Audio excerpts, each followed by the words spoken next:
Distribution of credit by ISD, input service distributor. अब ये input service distributor क्या होता है? प्रॉब्लम यहाँ पे है कि आखिर ये होता क्या है।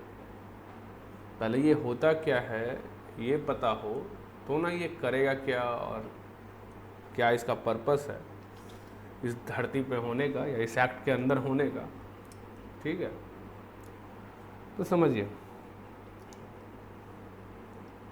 होता क्या है कि जो बड़ी बड़ी कंपनियां हैं उनके बहुत सारे यूनिट्स होते हैं।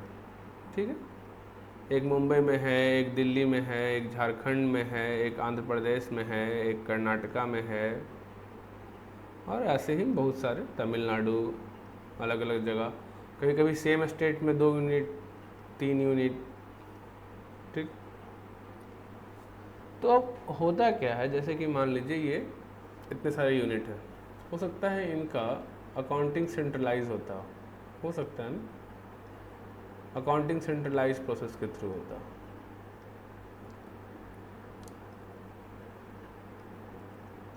अब ये सेंट्रलाइज प्रोसेस के थ्रू होता है वो यूनिट मान लीजिए, उसी को ISD कहा जाता है। क्यों?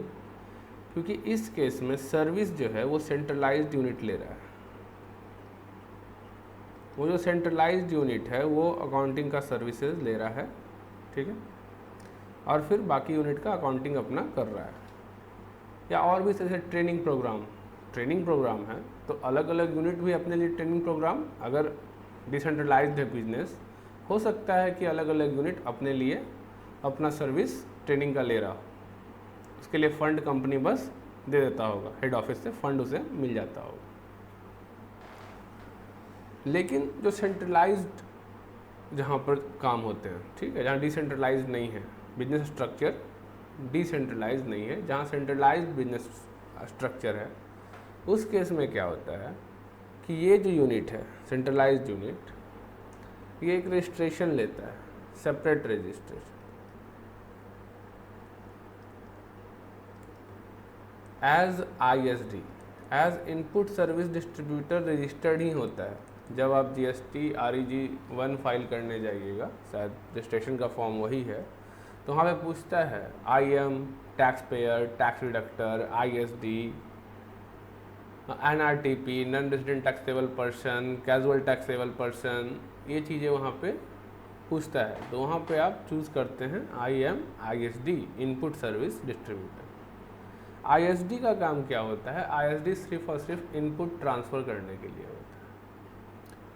इनपुट ट्रांसफ़र करने के लिए होता है, कहने का मतलब हुआ कि ऑब्वियस सा बात है, अकाउंटिंग का सर्विसेज या ट्रेनिंग ऑफ एम्प्लॉय का सर्विसेज इसने लिया, इसने कॉन्ट्रैक्ट किया। मान लेते हैं कि ये मिस्टर ए है, मिस्टर ए बहुत ही एक्सपर्ट मैनेजमेंट ट्रेनी है, ट्रेनर है, मतलब कंपनी ने इसे हायर किया ट्रेंड करने के लिए।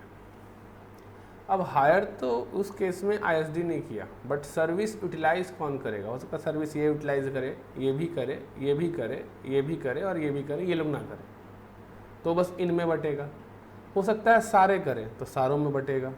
तो किस बेसिस पे बटेगा, किस रेशियो में बटेगा, क्या उसका बेस होगा बांटने का, यही सब इस सेक्शन के अंदर कवर होता है।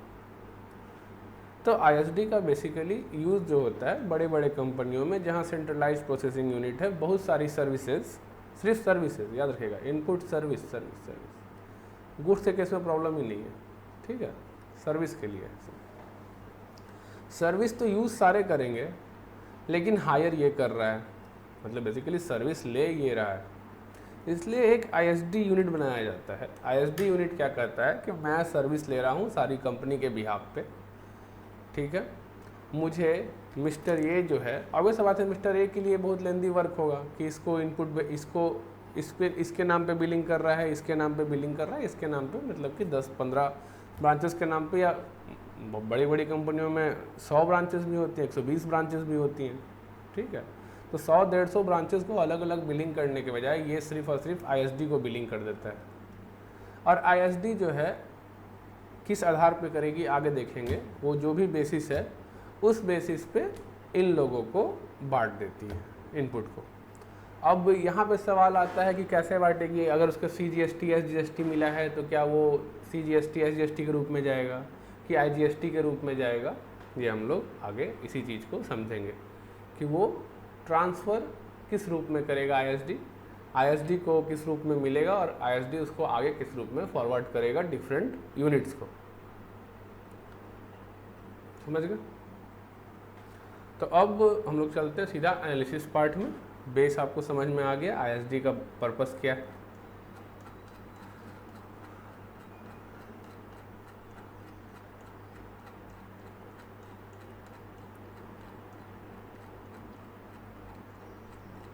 एनालिसिस पार्ट, ठीक है।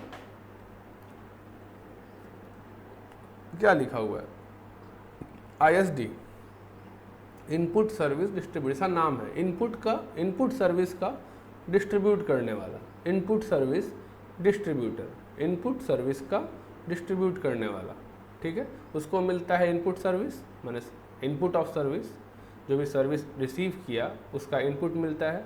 उसका distributor is an office of a business which receive tax invoice for input services and distributes available ITC to other branch offices of the same business, ठीक है। अब जब ISD के पार्ट में आइएगा, ये देखिए समझाया गया, ये ISD है, इसने सर्विस लिया, ठीक है, इनवाइसिंग का सर्विस लिया, इनवाइस इसको आ रहा है, अलग अलग सर्विसेज का इनवाइस इसे इशू हो रहा है, इसके नाम पे इशू हो रहा है, इसका अपना GSTN नंबर होगा, उस पर इशू हो रहा है, ऑब्वियस सा बात है।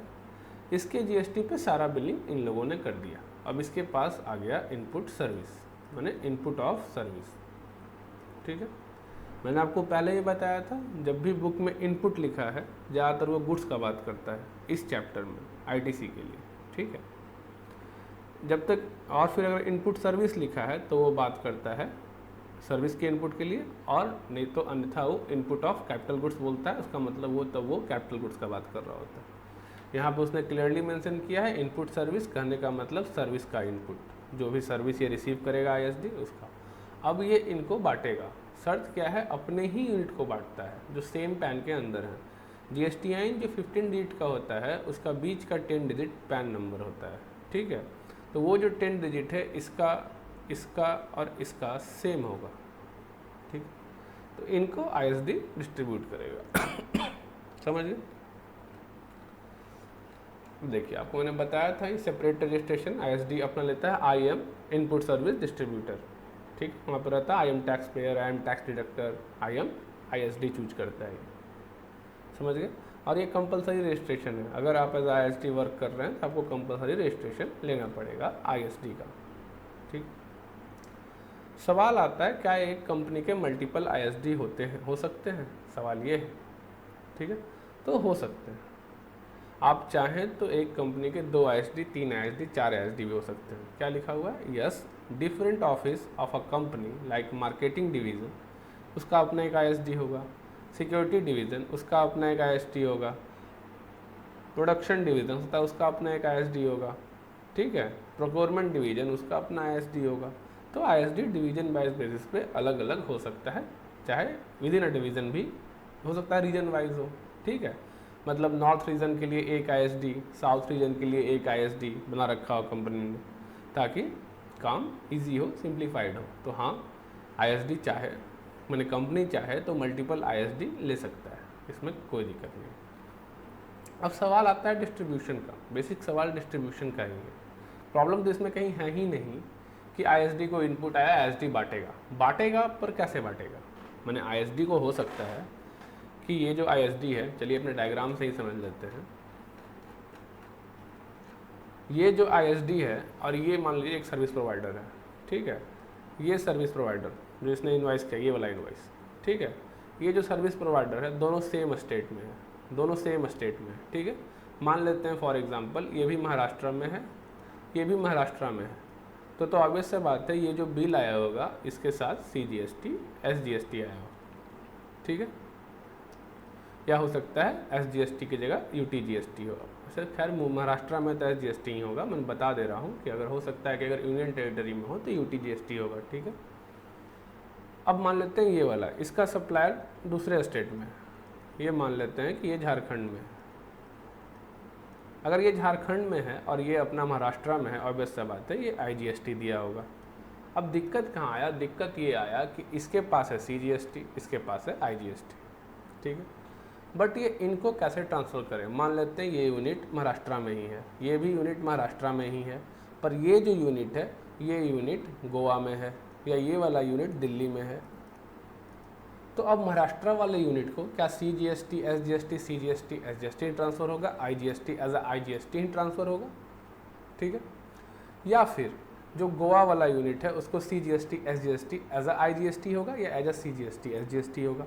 तो प्रॉब्लम यहीं पर है, ठीक है।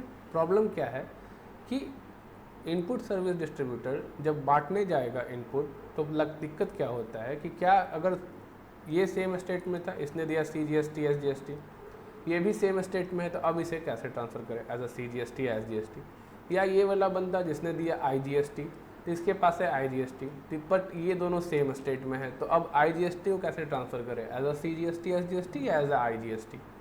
तो इसी प्रॉब्लम को क्लियर करने के लिए सेकंड सेक्शन आया, 20 के बाद है, 21 इसको बताया है इसके बारे में, मेरे ख्याल से कि रूल्स के अंदर है, देख लेते हैं, ठीक है। ये रहा रूल, ठीक है। रूल 39 सेक्शन 20 के अंदर ही है, रूल 39 के अंदर है। रूल 39 बताता है कि आप कैसे बांटिएगा, ठीक है। तो देखिए, the ISD is required to maintain arithmetical accuracy and ensure that the credit distributed does not exceed the credit available for distribution। कहने का मतलब आपके पास जितना इनपुट है, इन शॉर्ट में जितना ITC है उतना ही बांटिएगा ना। आपके पास ITC, CGST, SGST, IGST किसी भी रूप में मान लेते हैं 1 लाख रुपया है, तो आप 1 लाख ही ट्रांसफ़र करिएगा ना, 2 लाख थोड़े ट्रांसफ़र कर दीजिएगा। तो जितना ITC है उतना ही ट्रांसफ़र करिएगा, वही ये स्टेटमेंट कहता है।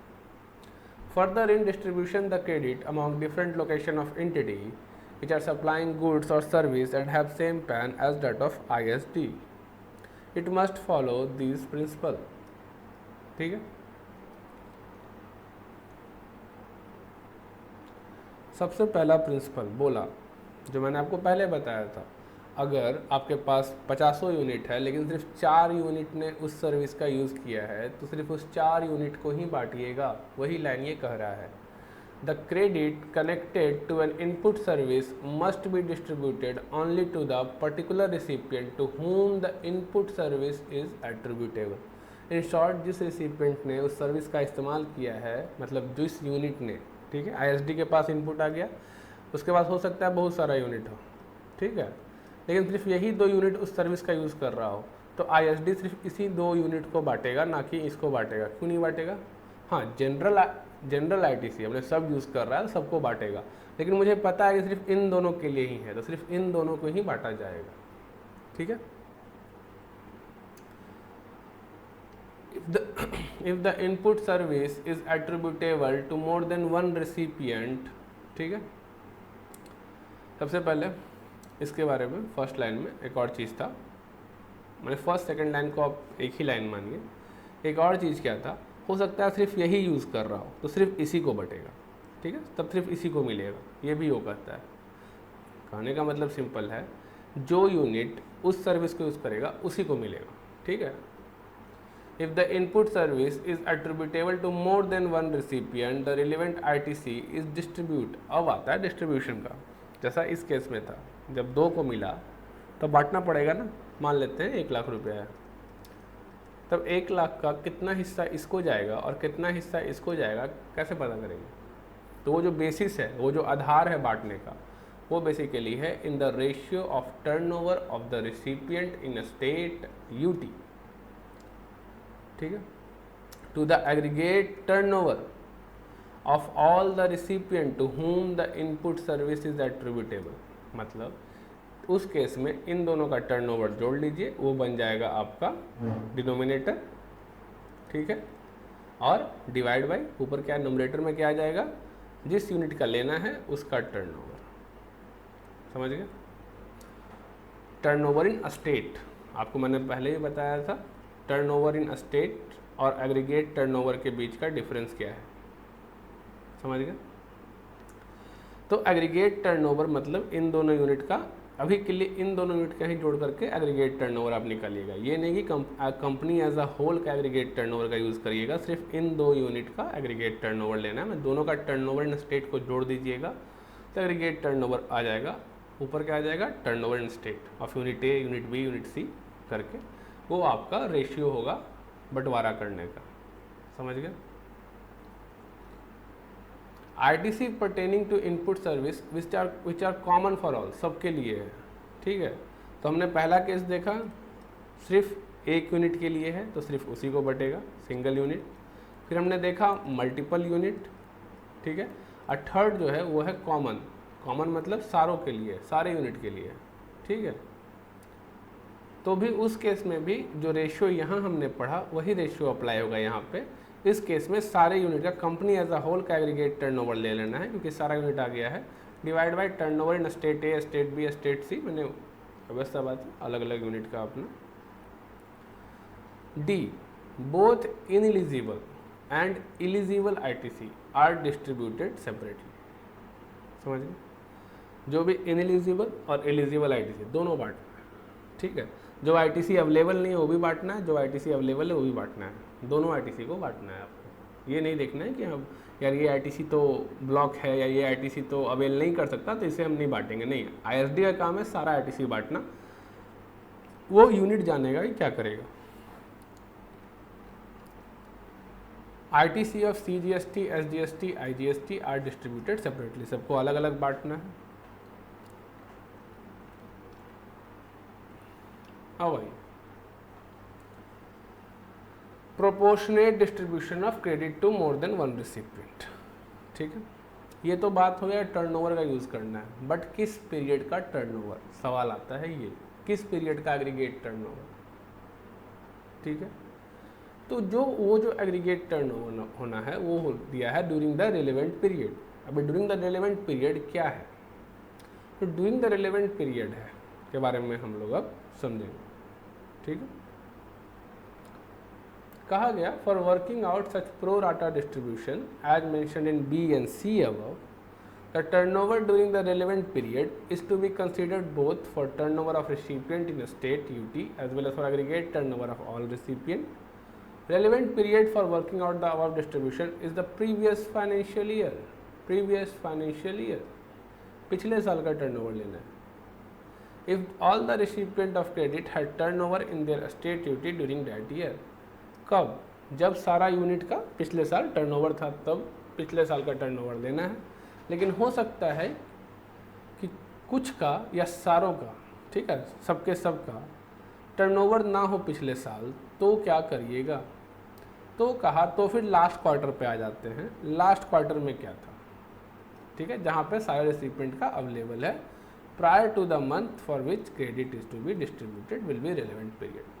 मतलब जो टर्नओवर लेना है वो पिछले साल का लेना है, लेकिन हो सकता है ना कि मेरा कोई यूनिट पिछले साल नहीं था, इस साल है, अब बांटना है उसके बीच में, ठीक है। एक यूनिट था पिछले साल या पिछले साल 4-5 यूनिट पिछले साल का था, एक यूनिट जो है इस साल का है और वो उस ITC को उसको भी डिस्ट्रीब्यूट करना है, वो ITC ISD को, तो हो गया 6 यूनिट। तो अब काहे कि जो छठा यूनिट है वो पिछले साल एग्जिस्टेंस में ही नहीं था तो उसका टर्नओवर तो था नहीं, तो अब कैसे बांटे, तो कहा गया कि क्वार्टर आएगा, लास्ट क्वार्टर जो होगा, ठीक है, जस्ट प्रीसीडिंग द मंथ, जिस मंथ का ITC बांटना है, जिस मंथ का ISD को ITC बांटना है, उस मंथ के जस्ट पहले वाले क्वार्टर में क्या टर्नओवर था उस बेसिस पे फिर बांटिए, ठीक है। अब सबसे इम्पॉर्टेंट चीज़, दिक्कत क्या हुआ, दिक्कत ये हुआ, मान लीजिए ये स्टेट A में था, ये स्टेट B में था, ये स्टेट C में था, ठीक है, स्टेट A, B, C, पर स्टेट A में 2 यूनिट था। ISD जो था उसने इनपुट टर्नओवर के बेसिस पे बांट दिया, लेकिन स्टेट A में क्योंकि यूनिट 1 और यूनिट 2 2 यूनिट था, अब इसको जो मिला उसका बंटवारा कैसे होगा, सवाल आता है ये, क्योंकि यहाँ पे इन दोनों ने यूज़ किया है, ठीक है।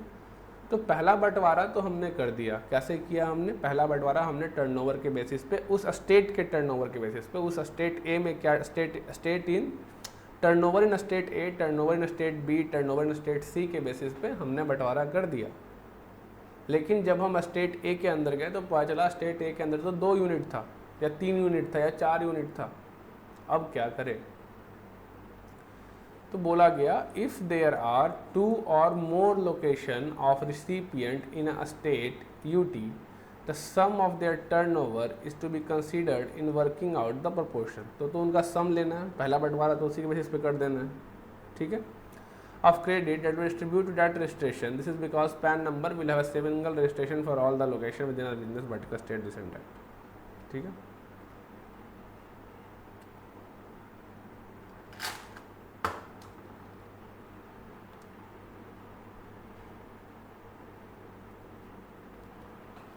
समझे? नहीं समझे? कहने का मतलब है आप पहले टर्नओवर ले रहे थे, इसका दोनों का टर्नओवर जोड़ लेना है। क्यों? This is because a pan number will have a single registration for all its location with in a business vertical in state UT.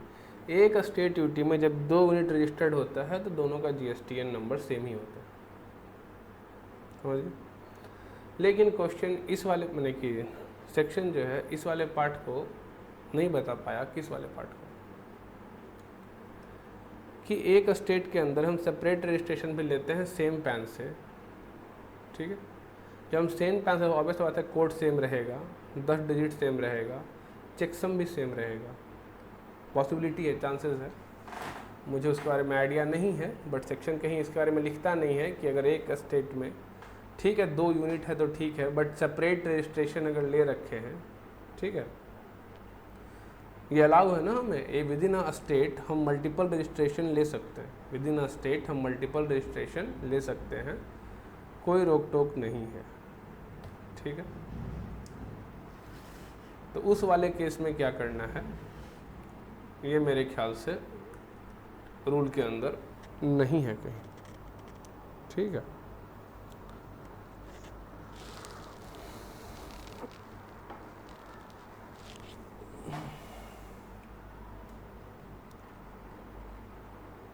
ठीक है, आगे देखते हैं। The credit attributable to a recipient is distributed even if such recipient is unregistered और is making exempt supply. Credit उसको ही बांटना है जो अनरजिस्टर्ड है, ठीक है, और उसको ही बांटना है जो एग्जाम सप्लाई। ऑब्वियस सा बात है ISD अपना रिटर्न भरेगा, ठीक है। तो कैसे हम लोग B2C दिखाते हो, उसके लिए भी कुछ होगा जहाँ वो अपना B2C दिखाएगा अपने अनरजिस्टर्ड यूनिट के लिए, ठीक है। जो एग्जाम सप्लाई कर रहा है उसको भी बांटेगा, समझ गए। Where both taxable and non-taxable good are supplied, the turnover excludes central excise duty, state tax duty, central tax and VAT। तो तुम्हें पता ही है, ठीक है। फॉर्मूला क्या है बांटने का? कोई फॉर्मूला नहीं है। C1 इक्वल टू कॉमन जो क्रेडिट बांटना था, ठीक है, एग्रीगेट टर्नओवर और टर्नओवर इन स्टेट, काम खत्म। अब डिस्ट्रीब्यूशन ऑफ क्रेडिट पे आते हैं। ये सबसे इम्पॉर्टेंट है। ऊपर जितना भी ज्ञान दिया वो इसी एक पेज में, और इसी एक पेज को तुमको हमेशा रिवाइज करने टाइम यूज़ करना, या लेटेस्ट रिकैपुलेट में जाओगे तो काफ़ी अच्छा से दिया हो, वहाँ से भी रिवाइज कर सकते हो। अगर ITC किसी स्पेसिफिक रिसिपिएंट के लिए है तो सिर्फ और सिर्फ उसी को बांटा जाएगा। अगर ITC एक से ज़्यादा के लिए है या ITC सारों के लिए है, मैंने कॉमन है, सबको बांटना है, तो प्रो राटा बेसिस पे ITC का बंटवारा करेगा कौन? ISD। अब ये बंटवारा का रेशियो अभी हमने देखा टर्नओवर ऑफ रेसिपिएंट, ठीक है, टर्नओवर ऑफ ऑल रेसिपिएंट, मतलब इसको एग्रीगेट टर्नओवर का, इनका ही सम कर देना है बस। A B C का सम कर दो और ऊपर A का टर्नओवर ले लो, B का टर्नओवर ले लो, निकल जाएगा। किस पीरियड का टर्नओवर चाहिए? तो बोला गया प्रीवियस फाइनेंशियल ईयर या last quarter. Previous financial year का ही लेना है अगर सारा यूनिट एग्जिस्टेंस में था।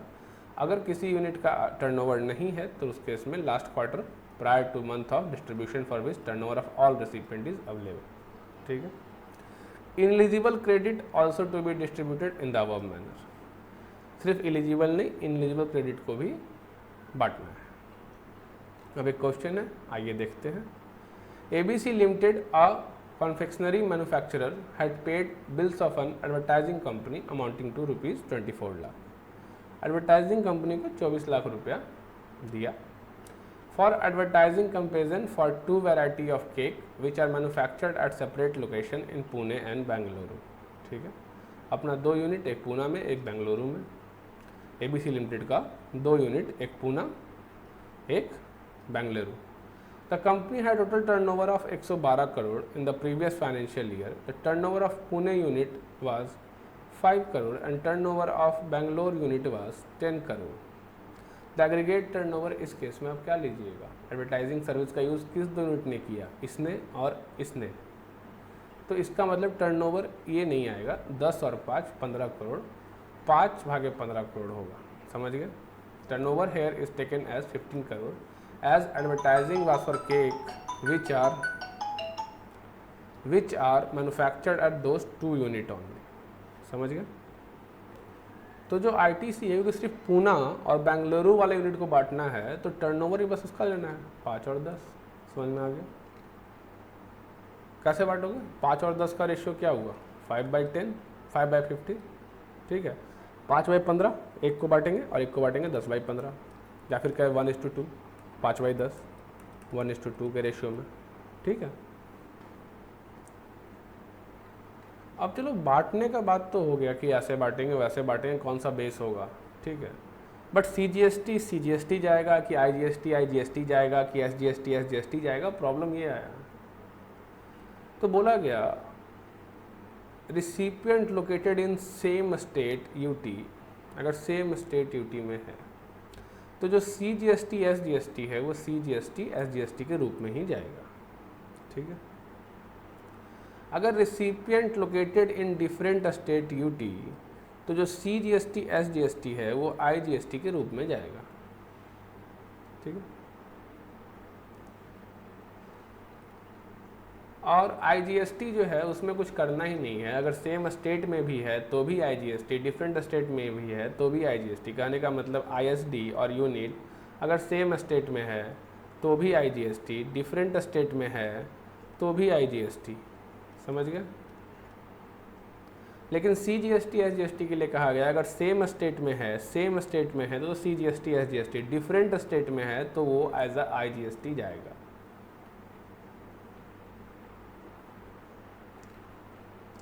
तो यहाँ डायग्राम भी बना दिया है, IGST हर केस में IGST के रूप में ही जाएगा। CGST का जहाँ तक बात है, अगर रिसिपिएंट ISD सेम स्टेट में है। SGST का जहाँ तक बात है, अगर सेम स्टेट में है तो ITC under same category of tax मैंने CGST SGST के रूप में ही जाएगा।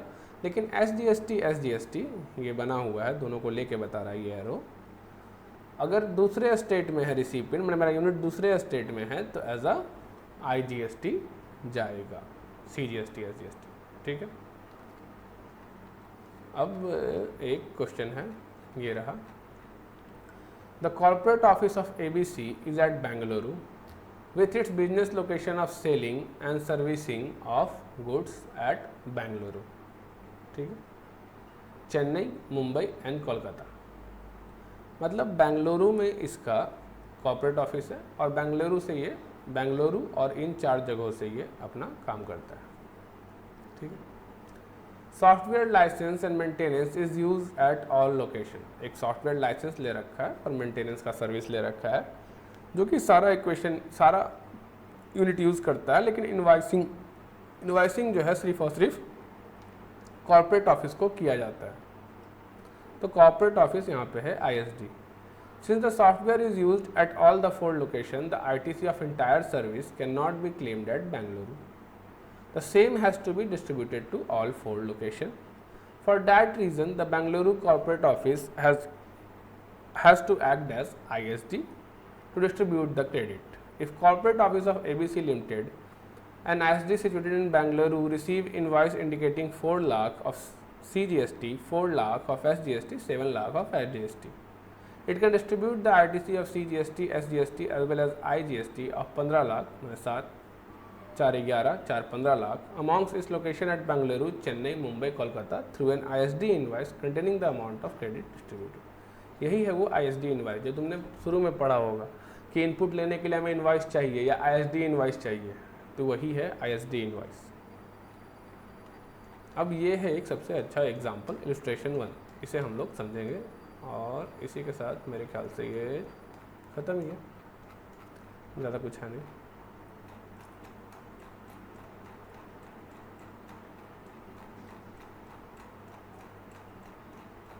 तो इस क्वेश्चन में क्या था, बोला गया XYZ लिमिटेड का हेड ऑफिस मुंबई में, रजिस्टर्ड है एज ISD, उसका है 3 यूनिट, एक मुंबई में, एक जबलपुर में, एक दिल्ली में, ठीक है।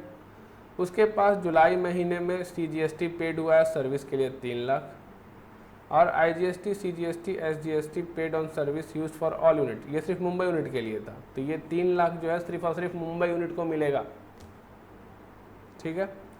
पर ये IGST, CGST, SGST for all unit, इसका बंटवारा होगा। बंटवारा किस पर होगा, टर्नओवर के बेसिस से, ठीक है। यहाँ पे बताया टोटल टर्नओवर 1 10 100 100 लाख 10 लाख करोड़ 10 करोड़ है, ठीक है। उसमें 5 करोड़ मुंबई यूनिट का, 3 करोड़ जबलपुर यूनिट का, तो 2 करोड़ दिल्ली यूनिट का बचा। क्या समझे, 2 करोड़ दिल्ली यूनिट का। तो अब जब बंटवारा का बात आया, जो 3 लाख का CGST हो, वो 3 लाख का CGST ही मिलेगा। क्यों, क्योंकि ISD और मुंबई दोनों सेम स्टेट में है, समझ गए। इसलिए 3 लाख का जो क्रेडिट है वो सिर्फ मुंबई यूनिट को मिलेगा और CGST ही मिलेगा, जो सबको बांटना है। अब हमें पता नहीं है कि 12 लाख में IGST, CGST, SGST कितना कितना है। तो 12 लाख जो बटेगा वो किस रेशियो में बटेगा, रेशियो क्या हुआ, 5:3:2, 5:3:2, 5:3:2, ठीक है। मतलब 12/10 गुने 5 तो हो गया 6 लाख, ठीक है। 12/10 गुने 3 तो हो गया तुम्हारा 3,60,000, ठीक है। और 12/10 गुने 2 तो हो गया 2,40,000, समझ गए। तो इसी तरह से बंटवारा होगा। प्रोसीजरल एस्पेक्ट मतलब प्रैक्टिकल एस्पेक्ट क्या है, ठीक है। ISD को इशू करना पड़ेगा ISD इनवॉइस, ठीक है। उस इनवॉइस में क्लियरली इंडिकेट करेगा कि ये इनवॉइस सिर्फ और सिर्फ डिस्ट्रीब्यूशन ऑफ RTC के लिए है। ISD इशू कर सकता है ISD क्रेडिट नोट, और वो जो नॉर्मल क्रेडिट नोट अपना जो भी पहले हम लोग पढ़ चुके हैं उसी तरह का रहेगा, कोई दिक्कत नहीं है उसमें, ठीक है। क्रेडिट नोट क्या करता है, रिड्यूस करता है ना, तो रिड्यूस करने के लिए इशू कर सकता है। 30 नवंबर तक शायद टाइम है नेक्स्ट फाइनेंशियल ईयर के। The ISD invoice and ISD credit note must contain following information, क्या रहेगा उसमें, नेम रहेगा, एड्रेस रहेगा, GST रहेगा रिसिपिएंट का, ISD का रिसिपिएंट का, वो इस जैसे एक नॉर्मल इन्वॉइस में रहता है वो सब चीज़ यहाँ भी रहेगा, ठीक है। A consecutive serial number up to 16 character containing alphabet or numeral or special character or any combination thereof for a financial year. Date of issue, amount of credit distributed, signature of ISD and or his authorized representative. हाँ, bank के लिए और financial institution के लिए छूट क्या है। If ISD is banking company financial institution the document for distributing credit need not to be serially numbered. Serially numbered होने की जरूरत नहीं है, ऊपर में जरूरी है कि सीरियली नंबर्ड हो। ITC available for distribution in a month is distributed in same month. अगर तुम जिस महीने में अवेलेबल था उस महीने में नहीं बांटे तो अब भूल जाओ, अब नहीं बांटना है, ठीक है। Detail of distribution of credit and ISD invoice issued should be furnished bye ISD in monthly. उसका रिटर्न GSTR 6 होता है, जैसे अपना GSTR 1 होता है ना, GSTR 1 3 इसका 6 होता है, ठीक है। 13 दिन के अंदर ये मैंने नेक्स्ट मंथ के 13 तक इसको फाइल करना होता है। Retail in return are made available to respective recipient. Recipient को GSTR 2 में, GSTR 2 में जब खोलोगे तो तुमको दिखेगा वहाँ पे, ठीक है, ISD वाला कॉलम, वहाँ पे जाकर तुम देख सकते हो ISD ने तुम्हें कितना इनपुट दिया है। And ISD is not required to file annual return file करने का उसको कोई जरूरत नहीं। And ISD cannot accept any invoices on which tax is to be discharge under reverse charge. ISD कोई भी ऐसा इनवॉइस एक्सेप्ट जिसमें RCM एप्लीकेबल होता है, ठीक है। This is because the ISD mechanism is only to facilitate distribution of credit of taxes paid. बस distribution का काम करता है, उससे पेमेंट नहीं कर सकता टैक्स लायबिलिटी का। इसलिए आईटीसी को आरसीएम वाला कोई भी इनवॉइस एक्सेप्ट नहीं करना है। The ISD itself can not discharge any tax liability and remit, मैंने जीएसटीआर 6 के थ्रू वो सिर्फ बांट सकता है, टैक्स का पेमेंट नहीं कर सकता। उसके पास जीएसटीआर 3 नहीं है, तो समझ गए। जब उसके पास जीएसटीआर 3 भी नहीं है तो फिर कैसे करेगा टैक्स का पेमेंट? बस 6 है उसके पास, तो बस डिस्ट्रीब्यूशन कर सकता है, वो बांट नहीं सकता। If ISD want to take reverse supply then it case ISD has to separately register normal. अगर आईएसडी ऑब्वियस सा बात है, अगर कोई यूनिट है एज आईएसडी है पर उसके पास आरसीएम में भी सर्विस आ रहा है, तो उस केस में उस आईएसडी को एज रजिस्टर्ड होना होगा नॉर्मल टैक्स पेयर, उसके बाद वो ले सकता है। समझ गए। Issue of debit note and credit note. The additional ITC on account of issue of debit note to ISD is distributed by the ISD. ठीक है, अगर ISD को डेबिट नोट इशू हुआ तो ISD उस डेबिट नोट को बांट सकता है। कैसे? जैसे ऊपर पढ़े हो, टर्नओवर के बेसिस पे। समझ गए। इशू ऑफ क्रेडिट नोट, अगर ISD को क्रेडिट नोट इशू हुआ तब तो ITC कम करना है या रिवर्स करना है। अब वो तो सब कुछ बांट चुका है, तो क्या करेगा? वो क्रेडिट नोट को भी बांट देगा। ठीक है, द आईटीसी इज टू, या तो बांट देगा या the ITC is to be reduce in apportioned amongst the relevant recipient in the same ratio in which original credit was distributed. जैसे आईटीसी बांटा गया था, ओरिजिनल क्रेडिट बांटा गया था, जिस इनवाइस के लिए क्रेडिट नोट है उस इनवाइस का जैसे बंटवारा हुआ था उसी बेसिस पे इस क्रेडिट नोट को बांटेगा। ये नहीं कि इसको बांटेगा पिछले आधार पे, ना ना। जो आईटीसी आया था, मान लो आईटीसी पिछले मंथ आया था, उसको बांटा होगा 2-3 यूनिट को। ठीक है, अब क्या हुआ कि क्रेडिट नोट इशू कर दिया इसी आईटीसी पे, तो अब रिवर्स करना है, तो इस क्रेडिट नोट को बांटेगा इसके बेसिस पे, जिस बेसिस पे यहाँ पे ये बांटा है, जिस बेसिस पे क्रेडिट बांटा है। समझ गए। मैं जितना क्रेडिट मान ले, इसे 20,000 रुपये मिला, इसे 50,000 रुपये मिला और इसे 30,000 रुपये मिला, तो 2:5:3 के रेशियो में क्रेडिट नोट में, बाद में क्रेडिट नोट 10,000 का आईटीसी है क्रेडिट नोट के अंदर, तो 10,000 को 2:5:3 के रेशियो में बांटा जाएगा। Such apportioned credit is reduced from credit to be distributed in the month in which credit note is registered as 6.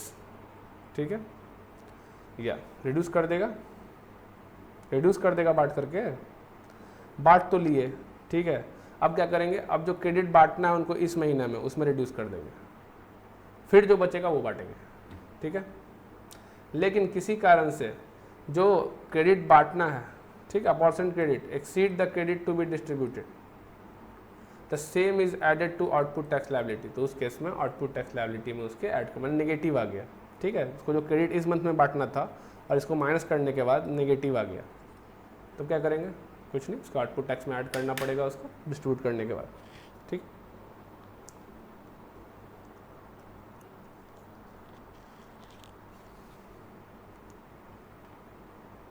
The process is also followed in case of reduction of credit already distributed for any other reason when the credit distributed to a wrong recipient. Same process follow होगा, और किसी गलत आदमी को credit दे दिया है तो देना उसको नहीं था।